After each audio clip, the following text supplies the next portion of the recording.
Bendeciré al Señor eternamente.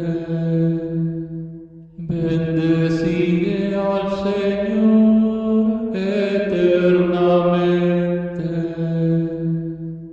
Un día tras otro bendeciré tu nombre y no cesará mi boca de alabarte.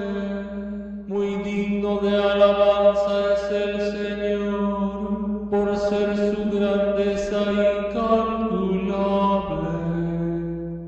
Bendeciré al Señor eternamente.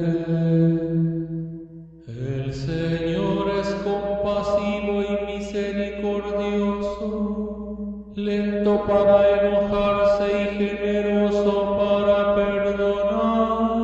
Bueno es el Señor para con todos, y su amor se extiende a todas sus criaturas. Bendeciré al Señor eternamente.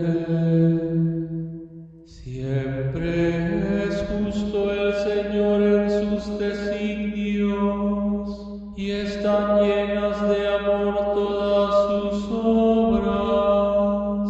No está lejos de aquellos que lo buscan, muy cerca está el Señor de quien lo invoca.